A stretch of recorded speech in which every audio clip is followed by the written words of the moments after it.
À tarde, eu e a Adriana já tínhamos nos trocado, tomado banho, trocado para vir à igreja.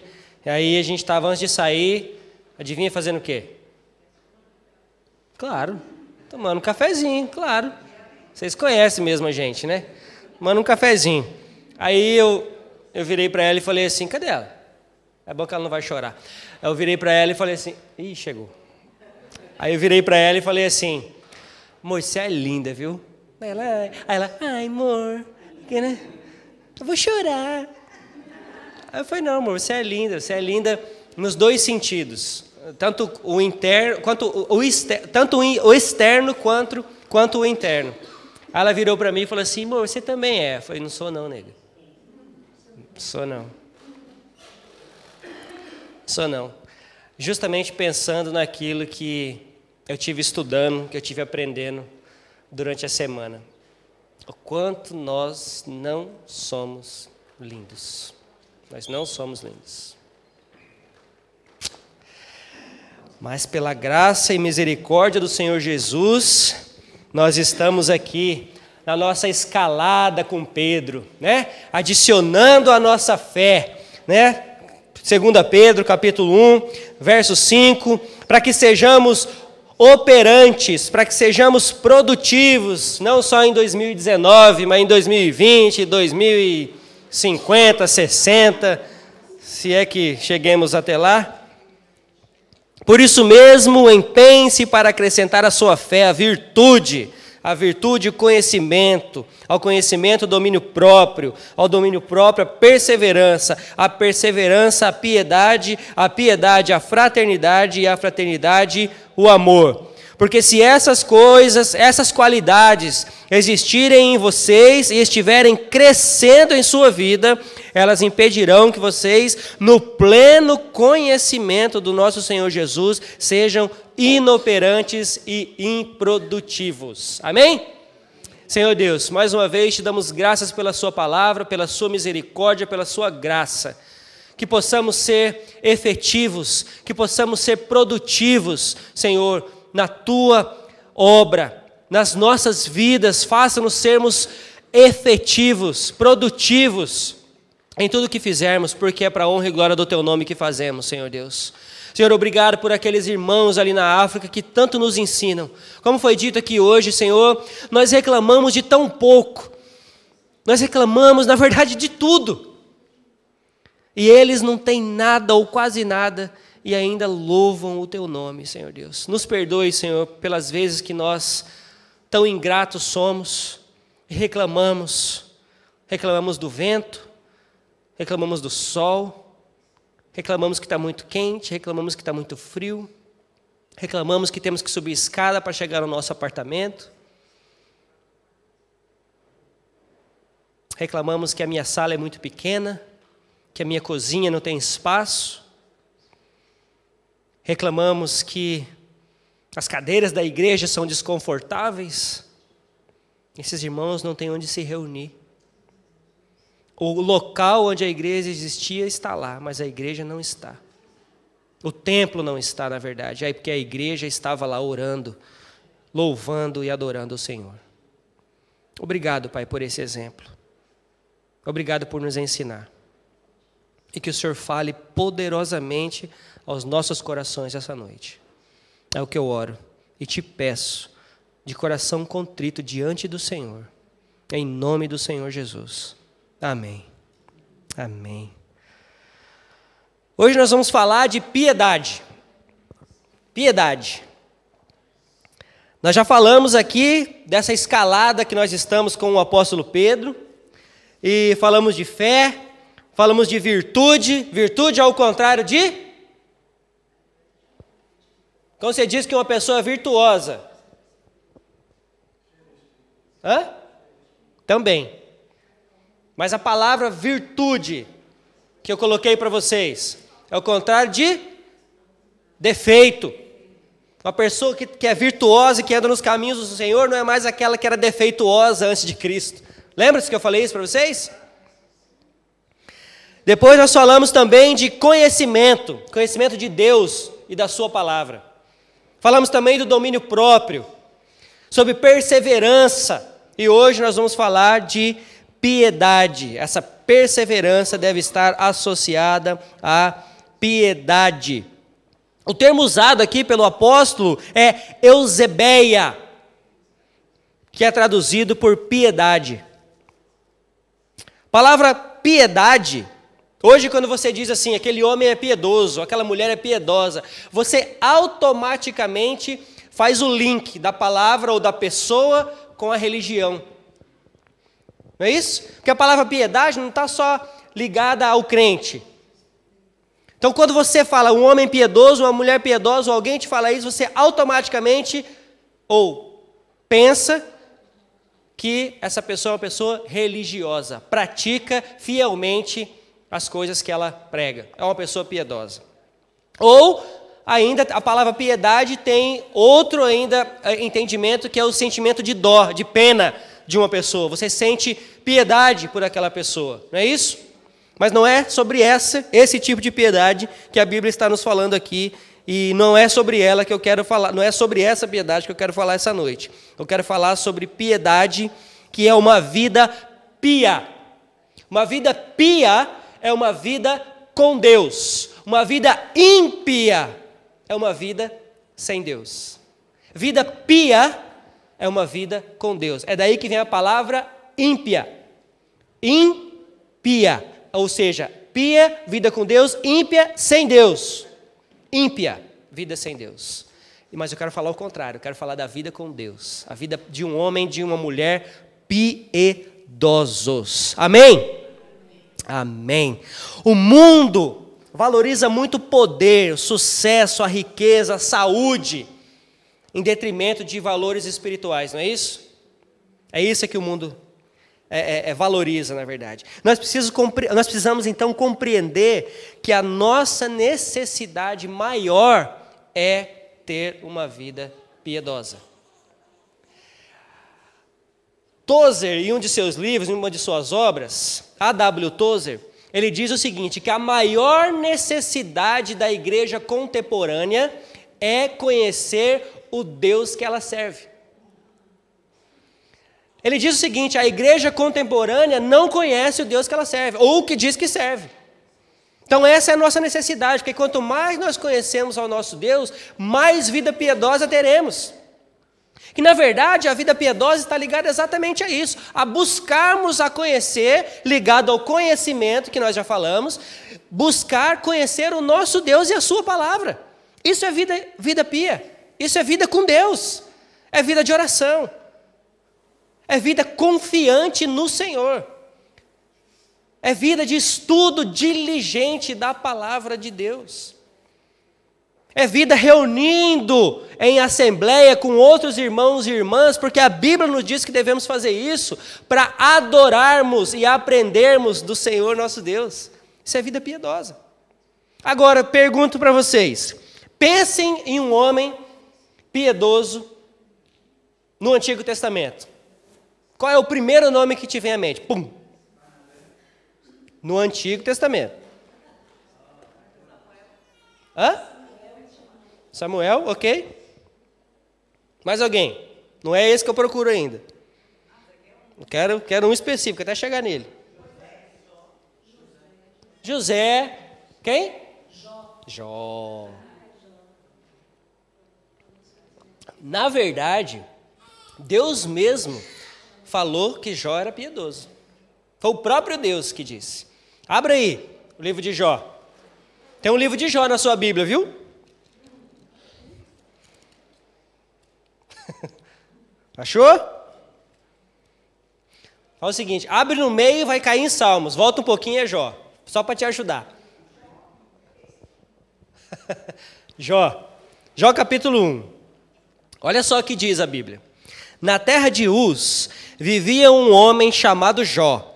Era homem íntegro e justo, temia a Deus e evitava fazer o mal.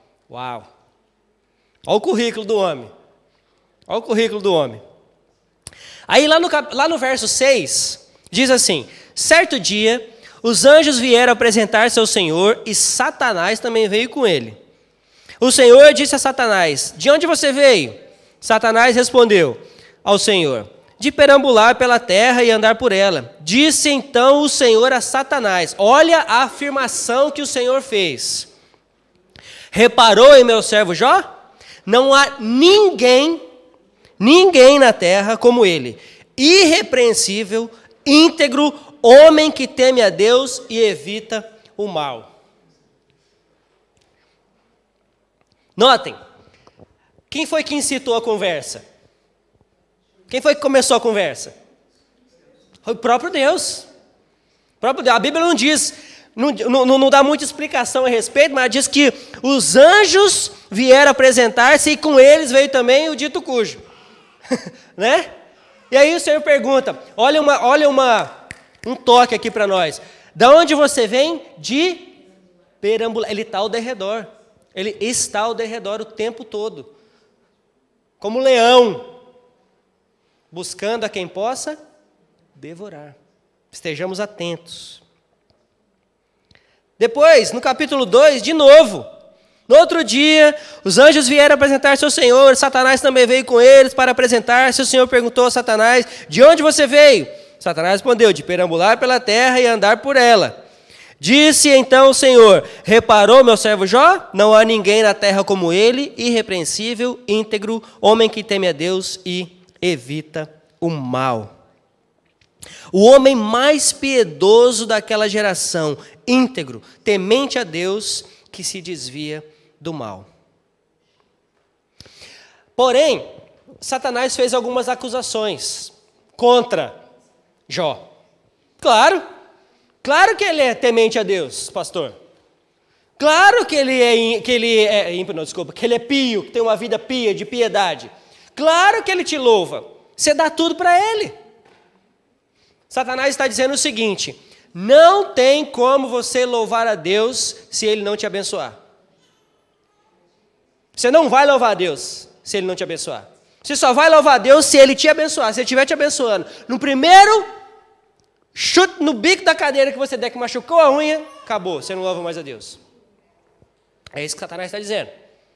Aí Deus permite que Satanás faça o quê?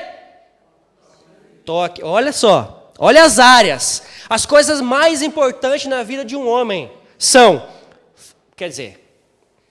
tem uns que não são bem necessariamente nessa ordem, mas deveria ser.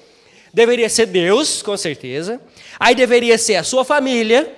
Aí deveria ser a sua saúde. Aí deveria ser os seus bens. E deveria ser os seus amigos. Não é isso? Então, Deus dá autorização para Jó tocar na família, nos bens, na saúde. E depois vem os amigos abençoados, que nós vamos falar depois deles. Amém? Então veja só. Deus, ele não é só o Deus do céu e da terra e de tudo que nela há. Deus é o Deus do inferno.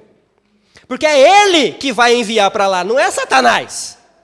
É Ele que vai enviar ou não para lá. Então Deus é Deus de todas as coisas. Ele deu autorização para quebrar a tese ou a acusação de Satanás a respeito de Jó. E eu aprendo, e você deve aprender também, que sim, é possível sim louvar a Deus mesmo diante de dificuldades. É possível. É difícil? Claro que é. Não foi fácil para Jó. Nós não vamos passar por tudo porque é muita coisa, mas vocês vão ver, depois você procura ler durante a semana o que aconteceu com Jó. Ou seja, foi tirado tudo em um só dia. Esse homem foi à falência. Esse homem perdeu 10 filhos. Foi à falência, perdeu 10 filhos. Era o homem mais rico, tinha 10 filhos. Ficou doente, leproso. A mulher vira para ele, amaldiçoa seu Deus e morre. E ele diz para ela: você fala como uma louca. Será que eu vou louvar ele quando eu tenho tudo e não vou louvar quando eu não tiver? Não foi ele que deu? Foi ele mesmo que tirou. Nu eu vim do ventre da minha mãe, nu eu vou voltar. Ele estava entendendo tudo. Aí vem os amigos. E de primeiro momento, A visita dos amigos foi até interessante. Chegou lá os amigos, 7 dias, sem falar uma palavra. Sentaram em volta, nas cinzas, 7 dias e 7 noites, uma semana completa, sem falar uma palavra. Ou seja, sofrendo o sofrimento do amigo. Você já recebeu uma visita dessa alguma vez? Alguém já chegou perto de você alguma vez, no seu sofrimento, no seu problema, e disse para você assim: eu não tenho o que te falar, só vou ficar aqui. Eu estou aqui, eu sou seu amigo, eu quero que você saiba que eu sou seu amigo, eu estou aqui. Foi isso que eles fizeram. Jó, eu quero que você saiba que nós somos seus amigos, nós estamos aqui por você. Mas aí tem um problema, que nós, seres humanos, somos metidos a querer saber a fonte do problema, né, Paula? Tem que buscar a fonte do problema, não é isso? Nós somos metidos a querer saber a fonte do problema. Aí eles começaram a desenvolver a sua teologia a respeito do que tinha acontecido com Jó. Esse homem deve ter pecado. Não é possível um trem desse. Como é que pode Deus fazer um negócio desse com um homem desse? Ele pecou, ele deve ter adulterado, ele deve ter judiado dos filhos, ele deve ter enganado alguém, ele deve ter roubado das viúvas. Porque não é possível acontecer isso na vida de Jó. Eles não conseguiam entender, não tinha lógica para eles. Mas a lógica de Deus não é a nossa, né? Mas nós temos como ser humano essa mania de queremos buscar o porquê, da onde que veio isso. E eles, assim como nós, o fizeram. Mas não tinha explicação. Porque foi o próprio Deus. Ele quis assim e pronto. Na verdade, ele não tem que provar nada para ninguém. Mas ele queria, sim, provar para Satanás que sim, era possível, sim, que Jó passasse por todas aquelas coisas e ainda assim louvasse ao Senhor. Então eu te digo, está passando por dificuldade? Está passando por dificuldade? Já perdeu tudo? Já perdeu 10 filhos? Casa já caiu? Literalmente, a casa caiu? Já? Já raspou a cabeça com um caco de telha? Já rasgou as vestes? Já jogou cinza na cabeça? Então vai demorar para os seus amigos virem ainda. É possível sim, gente. E é por isso que eu falei para Adriano, não sou nada de lindo não, nega, não sou não, porque eu não consigo ainda ver isso. Porque eu reclamo muito fácil, eu reclamo de tudo.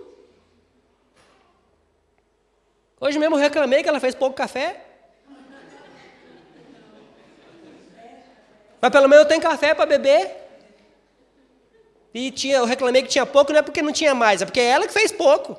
Porque tinha mais para fazer. Do que você já reclamou hoje? Desde a hora que você levantou. Ai, dormi 1 hora menos hoje. Foi ou não foi? Aí você põe o nariz para fora. Ai, cadê o sol que estava ontem? Hoje está frio. Foi ou não foi? Chegou um irmão aqui mais cedo, 6 horas, achando que já era dia 1º de abril. Ah, pastor, não é 1º de abril. Não tem ceia hoje não. Só domingo que vem. Vou nem falar quem é. Irmão, você está muito adiantado. Não, domingo que vem. 1º de abril é amanhã. Então, primeiro domingo do mês, tecnicamente, domingo que vem. Tá bom, cheguei mais cedo para domingo que vem, né? Mas é isso. Ele foi atingido em todas essas áreas importantes da vida. Sabe?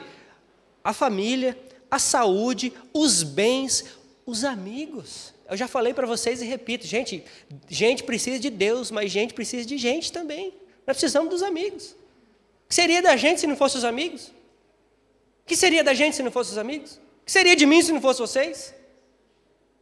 Se eu não tivesse amigos? Para compartilhar, para chorar, para dar risada? Para ter dor de cabeça também? Para pedir um Dorflex de vez em quando? Dá um Dorflex aí, né? O que seria da gente se não fossem os amigos? Mas Jó não pôde dar outra resposta a não ser adorar a Deus. Não pôde dar outra resposta. E olha que ele fez algumas perguntas, hein? Senhor, por que isso? Por que daquilo outro? Não vou entrar aqui em maiores detalhes. Sabe qual foi a resposta de Deus? Nem uma palavra sequer.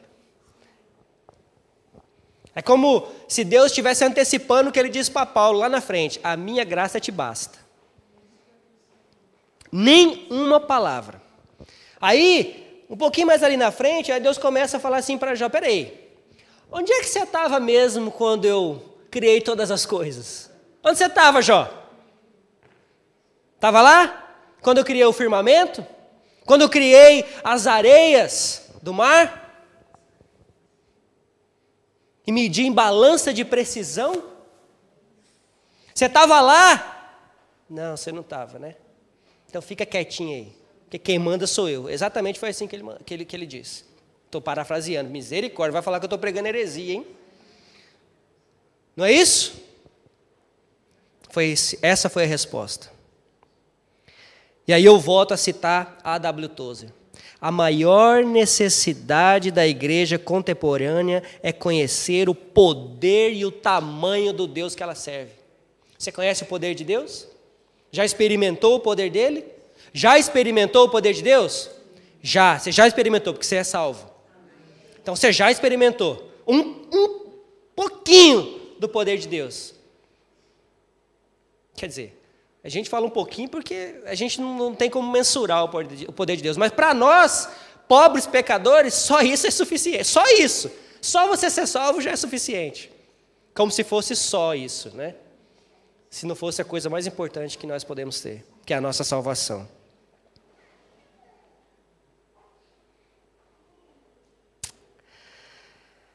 Jó, um exemplo de homem piedoso. Mas aí você pode falar assim, para pastor, mas Jó, lá no Antigo Testamento, o senhor está indo muito longe, né? Afinal de contas, e aí também nós sabemos já a história, que as coisas melhoraram depois. Não é isso? Né, pastor? Ele tinha quantos jumentos, quantos bois, vocês lembram disso? Foi para 4.000, dobrou. Ele tinha quantos filhos? 10. Teve mais 10, ou seja, no céu agora ele tem 20. Não é isso? Dobrou. Não é isso? Todos os bens dele foram dobrados. Deus deu tudo de volta, e não só de volta, mas em dobro. Glórias a Deus por isso. E aí você pode até falar para mim, Senhor, misericórdia. Pastor, mas fácil. Para a gente ler isso aqui. Mas aí a gente vai ver agora, falar de um outro homem piedoso, que as coisas não foram só flores, não, na vida dele. Aliás, nenhum deles foi. Mas a vida dele não terminou também em flores. Que é a vida do apóstolo Paulo. Que para mim, com certeza, para mim não, tem que ser para todos nós, né? Afinal de contas, o homem escreveu metade da Bíblia. Depois do Senhor Jesus Cristo, com certeza, para a vida de igreja que nós temos hoje, com certeza o apóstolo Paulo tem que ser uma referência para nós. Como servo, como plantador de igrejas, pregador do evangelho, servo fiel ao Senhor. Ele precisa ser. Paulo é o típico exemplo de homem religioso que se tornou um homem piedoso. Está vendo como não tem nada a ver uma coisa com outra? Paulo era religioso, ele não era piedoso, ele era religioso. Ele era religioso, ele era... qual é o adjetivo aqui? Prepotente pode ser também. Ele era autossuficiente, soberbo, achava que era o dono da verdade. Arrogante, essa é a palavra. Arrogante. Esse era Paulo, religioso. Paulo era perseguidor dos crentes por causa da sua religião. Da sua religião e da religião dos crentes. Ele era tão zeloso que a palavra diz que ele respirava ameaças de morte. Paulo, ele não só perseguia e prendia, ele perseguia, prendia e matava os crentes, por causa da religião. Porque ele dizia que os crentes eram blasfemos, porque eles estavam usurpando da palavra de Deus. Era isso que acontecia. Vamos abrir agora lá em Atos capítulo 9. Abra sua Bíblia, Atos capítulo 9, por favor.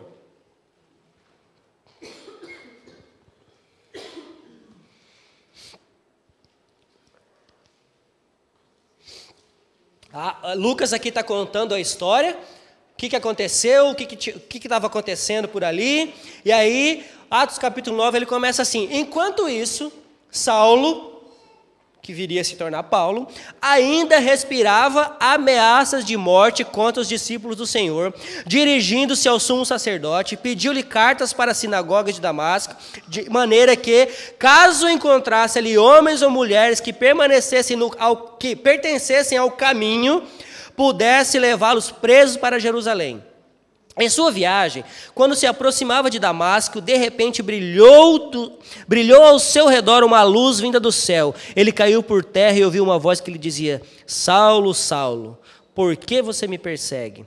Saulo respondeu: quem és tu, Senhor? Ele respondeu: eu sou Jesus, a quem você persegue.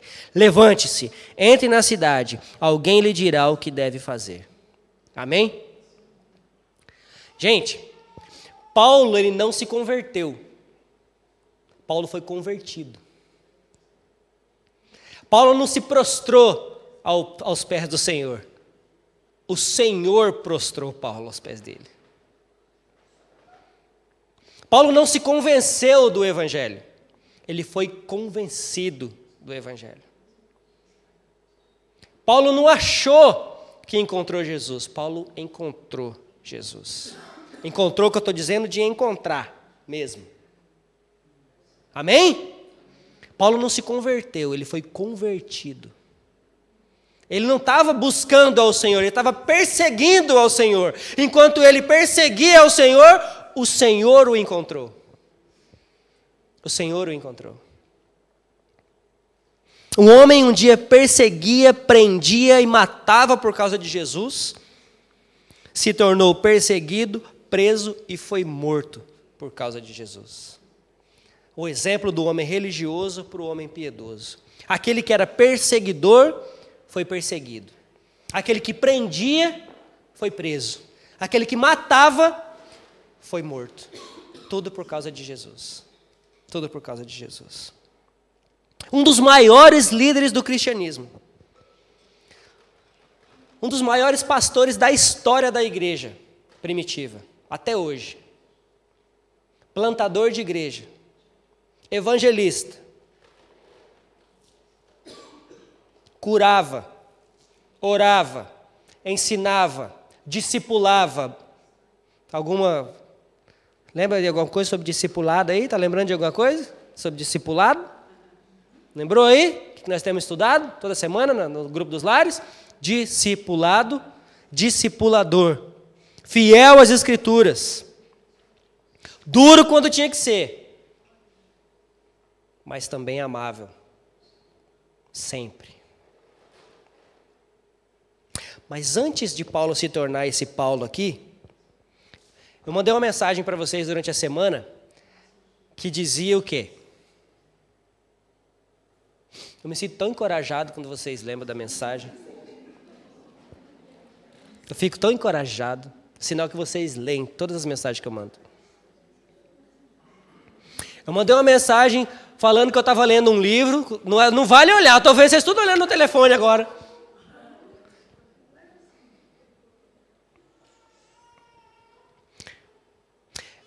A mensagem que eu mandei diz que o Senhor, para preparar os seus líderes, Ele primeiro os manda para o deserto. Lembra?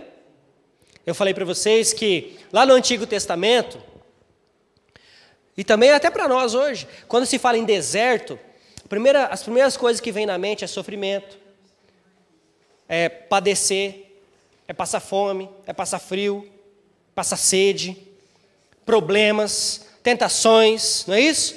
Mas lembre-se que lá no Antigo Testamento e também no Novo, o Senhor trabalhou na vida das pessoas, o Senhor abençoou, 40 anos o povo peregrinando pelo deserto, a roupa não gastou, a sandália não gastou, de dia era uma nuvem, de noite uma coluna de fogo para guiar, maná, água da rocha, no deserto. abriu o mar. Deus estava preparando o seu povo. O Senhor Jesus, quando saía para orar, ia para onde? Onde ele ia? Nos montes e no deserto. Sozinho. Estava se preparando. O Senhor fez a mesma coisa com Paulo. Paulo se converteu, ele era de Jerusalém, lembra? Treinado aos pés de Gamaliel, um dos rabinos mais preparados, melhores preparados que tinha na época, e Paulo foi criado com ele, aos pés dele, foi ensinado aos pés dele. Ou seja, Paulo falou assim: eu sou a melhor pessoa para começar, para ser pastor da igreja de Jerusalém. Eu conheço esse povo, eu pregava para eles, eu ensinava a eles, eles me conhecem, eu sou o melhor pastor para ir lá. Jesus fala para ele: vai para o deserto, fica lá 3 anos que nós vamos ter um tete-a-tete. É no deserto que o Senhor te prepara. É no deserto que o Espírito Santo... A frase é o seguinte: o deserto é a escola superior do Espírito Santo, onde Deus prepara os seus melhores líderes. Essa é a frase. Que frase fantástica. Exatamente isso. Paulo, no deserto, ele não aprendeu somente acerca de Jesus, mas ele aprendeu diretamente de Jesus. Ele diz... olha, o que foi me revelado, o evangelho que me foi revelado, não foi ensinado por homens, mas do próprio Senhor Jesus. Quem me chamou para ser apóstolo não foi alguém que colocou um anel no meu dedo e fez uma oração na minha cabeça. Foi o próprio Senhor Jesus que me chamou. Ele defendendo o seu apostolado. Ele diz: eu não aprendi acerca de Jesus, eu aprendi dele mesmo. Ele mesmo falou comigo. Antes de sua vontade, ele aprendeu que deveria fazer a vontade do Pai. Ele aprendeu a ser humilde. Atos 13. Um pouquinho para frente aí, Atos 13. Tem um subtítulo aí. O que diz o subtítulo? A missão de Barnabé e Saulo, não é a missão de Saulo e Barnabé. Ou seja, antes de liderar, ele teve que aprender a ser liderado. Antes de liderar um grupo, ele precisou fazer parte do grupo e aprender também. Antes de chamar alguém para ir com ele, alguém chamou ele para ir junto. Alguém chamou ele para ensinar. E justo quem? Barnabé, que foi citado aqui como um homem piedoso. Quem foi que lembrou de Paulo? Estava passando perto e falou assim: opa, Paulo está por aqui. Quem foi? Barnabé. Foi Barnabé. Vou pegar esse menino, 3 anos, não é possível que não aprendeu nada. Né? Não é possível, vou pegar esse menino para andar comigo. Vamos lá. Barnabé e Paulo, não Paulo e Barnabé. Então, antes de liderar, ele aprendeu a ser liderado, ele aprendeu a ser humilde.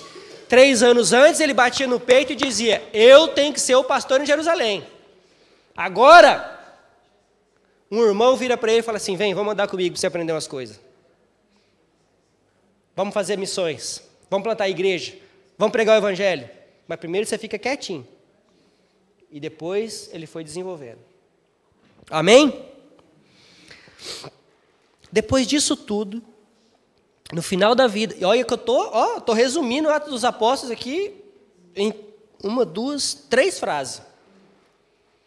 Depois de tudo isso, esse homem, uma vez religioso, agora piedoso, depois de tudo isso, no final da vida, esse homem piedoso ainda nos dá um grande exemplo. Um dos meus textos favoritos da Bíblia. Claro que a gente ama toda a Bíblia, mas tem alguns textos assim que fazem muita diferença na sua vida, que falam diretamente, assim, muito forte no coração, que é 2 Timóteo 4.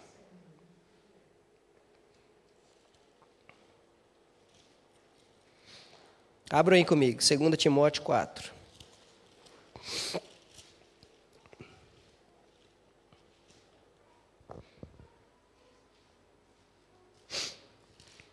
Primeiro ele dá algumas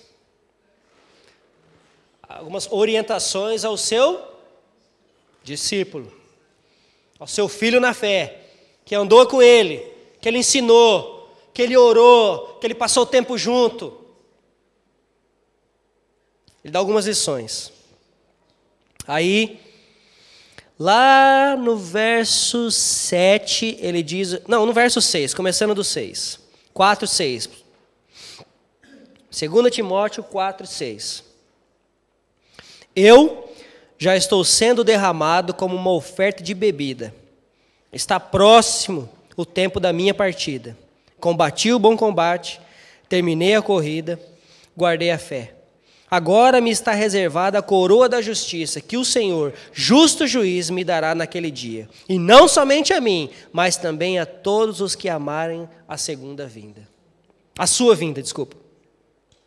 Procure vir logo ao meu encontro, pois Demas, amando este mundo, abandonou-me e foi para a Tessalônica. Crescente foi para a Galácia, e Tito para a Dalmácia. Só Lucas está comigo. Traga Marcos com você, porque ele me é útil para o ministério. Enviei Tíquico a Éfeso.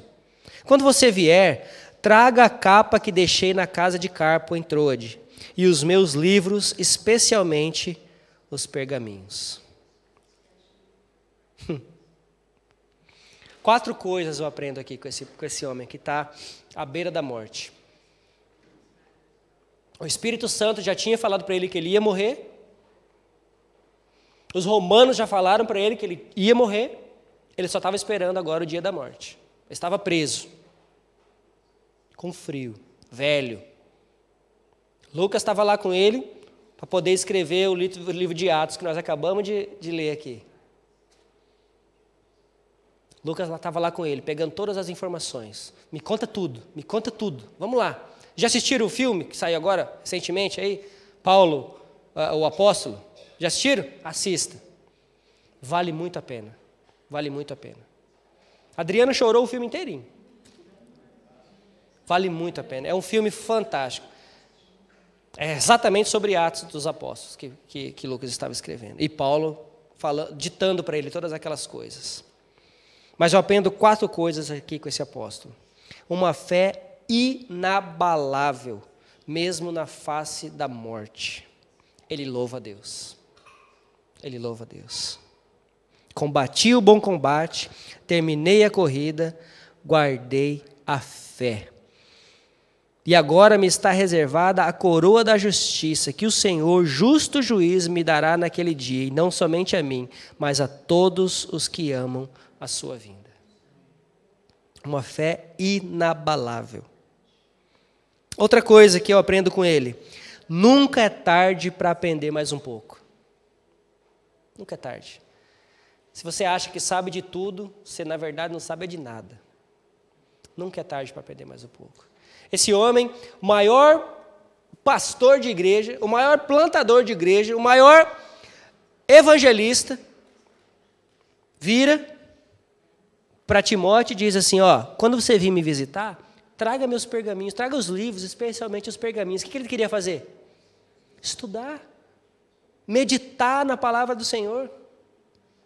Ninguém é tão velho, ninguém é tão cansado, ninguém está tão à beira da morte que não possa aprender mais um pouco. E é exatamente isso que ele está falando. Além da fé inabalável, ele está dizendo, olha, eu não sei tudo, eu preciso de mais. Eu quero saber mais, eu quero ser lembrado mais dessas coisas que eu preguei. Terceira coisa que eu aprendo. O apóstolo, no fim da vida, depois de tudo isso que ele passou, não guarda ressentimentos. Não guarda ressentimentos. Verso 16, ele diz assim, na minha primeira defesa, ninguém apareceu para me apoiar. Todos me abandonaram. Que isso não lhes seja cobrado. Não tem ressentimento aqui. Ninguém, absolutamente ninguém. Imagina tanta gente que esse homem ensinou. Tanta gente que esse homem discipulou. Tanta gente, tanta igreja que nasceu por causa do ministério desse homem. E uma das suas defesas, quantas pessoas estavam lá? Nem uma. Ninguém. E ele diz, ele ora e fala, mas que isso não lhe seja cobrado. Não tem ressentimento. Não tem ressentimento nenhum. Quarta coisa, ele aprende a perdoar e valorizar as pessoas. Ele fala para chamar quem? Traz quem? João Marcos. Ele me é útil para o Evangelho. Se vocês se lembram da história, Atos capítulo 15. É isso, pastor Kleber? Marcos está na viagem missionária com Paulo. Em determinado momento, a Bíblia não diz porquê, a Bíblia não diz se ele ficou com medo da perseguição, a Bíblia não diz... Alguns historiadores dizem que porque Marcos era meio que primo de Barnabé, e Barnabé estava liderando a jornada até então. Só que em determinado momento, Paulo toma a liderança. E aí pode ser que Barnabé se sentiu meio assim, falou assim, não é mais Barnabé, agora é Paulo, então eu vou sair, vou embora. Alguns dizem que pode ter sido isso, mas a Bíblia não fala. A Bíblia não diz o porquê, a Bíblia só diz que Paulo foi embora. Lá na frente, Marcos foi embora. Mais na frente, Barnabé tenta trazer de volta. Não é isso? Barnabé tenta trazer de volta. O que Paulo diz para ele? Com esse menino eu não vou. Vou falar aqui na nossa linguagem mais contemporânea. Quando o bicho pegou lá, ele foi embora. Quando a perseguição pegou, quando a coisa esquentou, ele foi embora, ele abandonou, vai abandonar de novo. É fácil você seguir os caminhos do Senhor quando está tudo beleza, quando está tudo facinho. Mas a hora que a coisa estreita, você vai embora? Você larga? Joga tudo no chão e vai embora? Não, não é assim não. E a palavra diz que a contenda foi tamanha que tiveram que dividir. Paulo e Silas para um lado, Barnabé e Marcos para o outro lado. E eu gosto do pastor Hernandes quando ele diz que Deus, em sua infinita misericórdia, ao invés de uma jornada missionária, agora temos duas. Ou seja, nada sai do controle do Senhor. Nada sai do controle do Senhor. Ele aprendeu a valorizar. E aí, lá no final da vida, ele lembra de João Marcos. E aí ele diz, ele me é útil para o Evangelho. Queridos, eu contei a história desses dois homens. Um piedoso que se manteve firme até o fim. E outro que não começou muito bem, que era religioso, que era cabeção, igual eu e você, que queria bater no peito e saber de toda a verdade, ou dizer que sabia toda a verdade, ou dizer que as pessoas é que não entendem, que o certo sempre sou eu é que estou certo, é você que está errado. E a gente ainda vira para o outro e fala, mas você não entende, pastor Kleber, o que eu estou falando? Você não entende, nega. Às vezes eu olho para a minha nega e falo, nega, você não está entendendo o que eu estou falando. Será que eu estou falando grego? E eu nem estou aprendendo grego na faculdade ainda. Aí ela fala, amor, mas não. Eu falo, não, mas não é isso que eu estou dizendo. Eu estou falando homerês, ela está falando mulherês, né? Ela entende de outro jeito. Eu falo, não, mas não é isso que eu estou dizendo. Queridos, e nós somos assim. Ou nós deixamos essa coisa de... não só a religiosidade, mas essa coisa de eu sei tudo. Essa coisa que só eu estou certo, que só a minha opinião que vale. Né? Hoje em dia está fácil, né? Né, Marcos? O Facebook está fácil hoje, né? Todo mundo tem sua opinião. Pois é. Todo mundo tem lá a sua opinião, mas a sua ainda está no contexto. Agora, eu falo o que eu quero, dou opinião do jeito que eu quero e penso do jeito que eu quero. E se você pensa diferente de mim, você é meu inimigo. Vamos brigar. Aí começa lá. Né? Mas é assim. Por quê? Porque é fácil. Mas e assim no olho no olho? E quando chega assim no olho? Fala, vem cá, vamos conversar.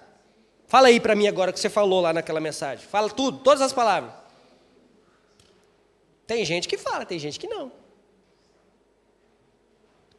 O teclado, quem manda é você. Você escreve o que você quer. Mas nós temos que parar com essas meninices.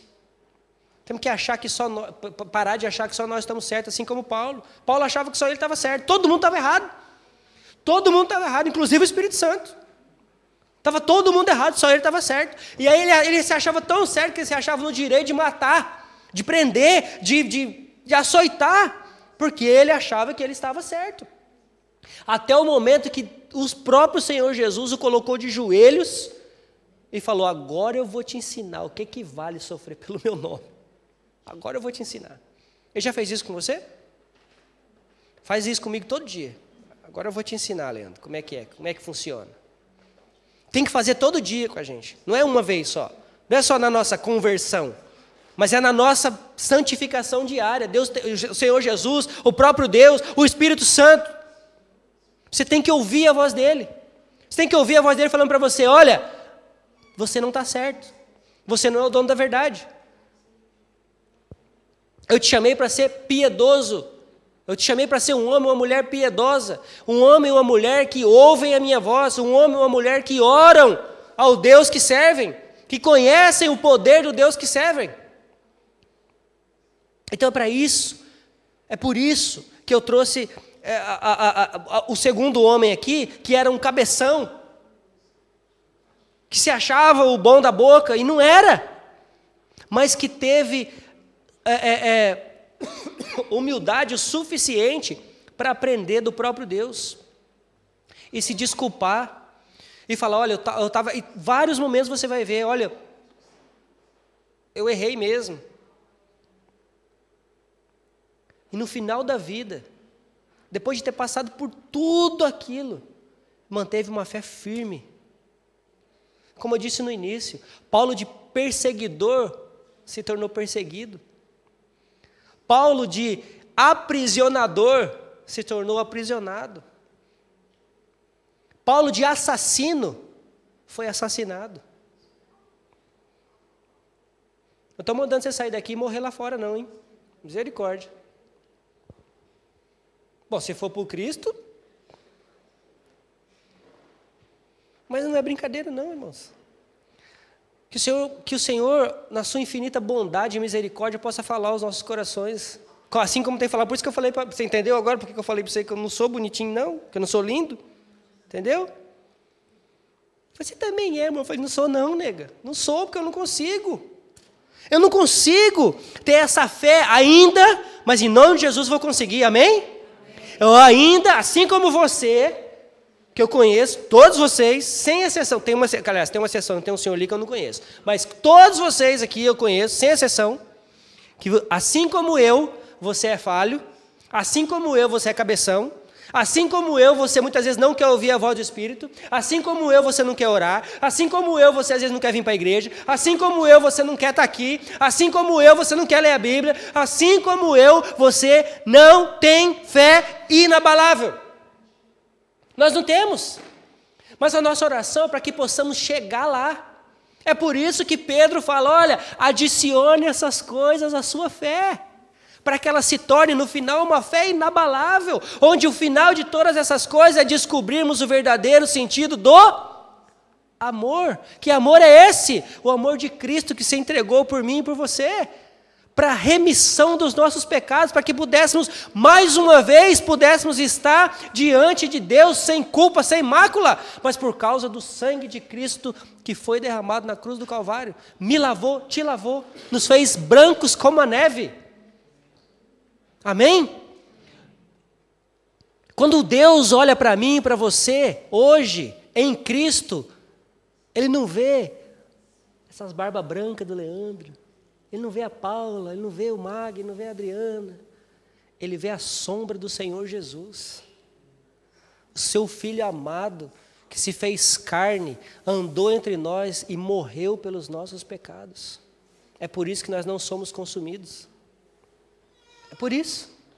É só por isso. Porque o julgamento que era para ser nosso, foi dele. A culpa que era para ser minha e sua, foi dele. A crucificação, que era para ser minha e sua, foi dele. E aí ele diz para nós: agora pegue a sua cruz e me siga. Vamos? Pegue a sua agora e me siga.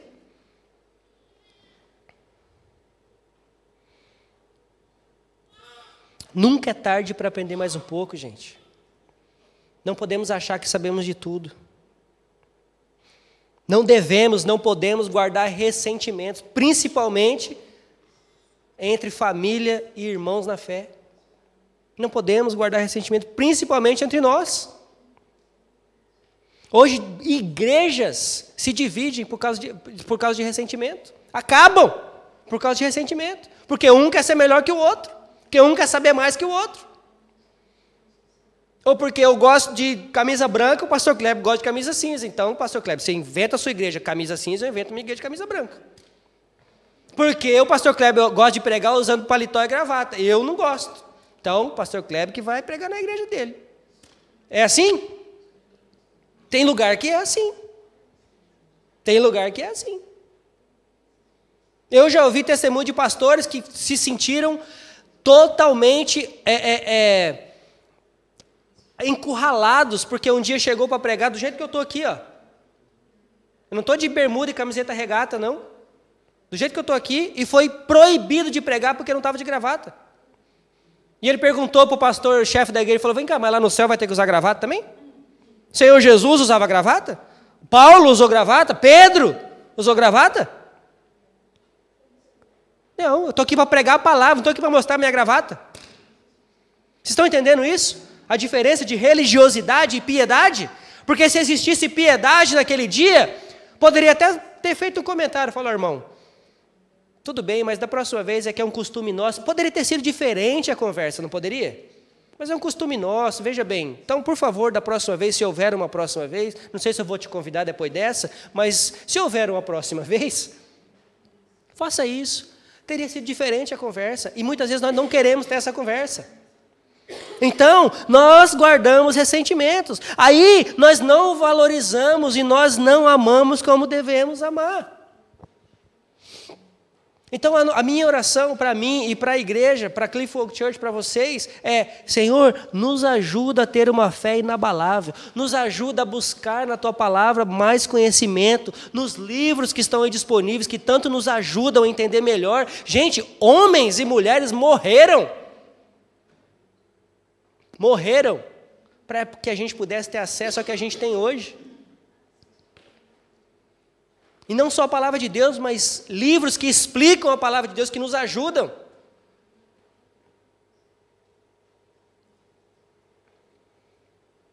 Claro que não esqueça do Espírito Santo também, tá? Pelo amor de Deus. Que o Senhor nos ajude a não guardar ressentimentos. Que Ele nos ajude a aprender a perdoar e valorizar as pessoas que estão ao nosso redor. Amém? Que em nome de Jesus nós possamos ser uma igreja de gente piedosa. No melhor sentido da palavra. No melhor sentido da palavra. Piedosos. Vida pia, não vida ímpia. Amém? Que o Senhor nos capacite, nos guarde o nosso coração, guarde os nossos olhos, guarde os nossos ouvidos, a nossa mente, e que ela literalmente seja transformada, para que nós não nos amoldemos aos padrões desse mundo, mas que possamos experimentar a boa, agradável e perfeita vontade do Senhor nas nossas vidas. Em nome de Jesus. Que Deus nos abençoe. Amém?